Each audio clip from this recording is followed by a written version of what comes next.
eksena na naman dyan kay Diwata Pares Overload. Ako, ang ginawa, ayan, nagsisigaw.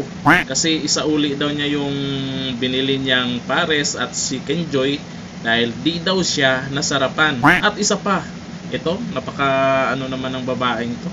Hinana pa talaga si Diwata. Si Diwata yung gusto niya. Baka naman gusto mo lang magpapansin kay Diwata eh. Kaya nagkunwari kang hindi nasarapan. Di ba? Eh kung hindi ka man nasarapan, ay yung mga nagsiserve dyan, diyan ka magreklamo, hindi yung saan si Diwata. Ay, happy talaga si Diwata. Alam na this, nagpapansin, o baka pasikat. Eh kung totoo man na hindi ka nasarapan dyan, lalo sa pares, nako, itong mga taong to, ito yung mga hindi alam kung ano talaga yung pagkain dyan sa vendor. Sa pares pa lang kasi, meron kasing pwedeng itimpla mo doon.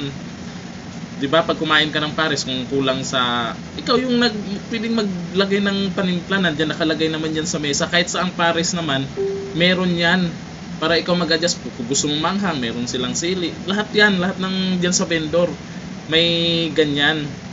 Tapos ang ano lang dito, swerte lang ng babaeng to dahil ay hindi siya pinatulan dyan sa lugar na yan. Alam naman nating lahat, ang dami na ng fans ni Diwata. O ang dami na ng fans ni Diwata ngayon, at swerte niya hindi siya pinatulan dyan, nagsisigaw. Sa ganyang dahilan lang. Siguro naman eh hindi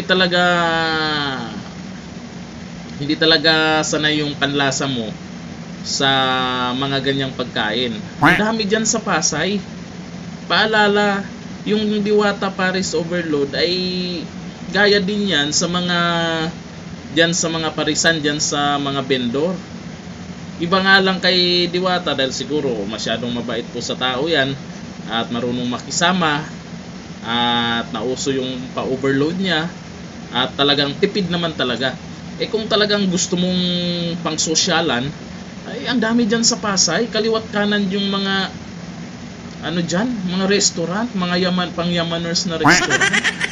Ito naman ay pinagpilitan yung sarili niya dyan. Ewan ko lang kung ano yung gustong iparating ng babaeng to. Nako, anong masasabi niyo po dito sa pagsisigaw-sigaw ng babaeng yan? Sinauli pa yung binili niya. Oo, sinauli daw. Dito lang, thank you. Bye-bye.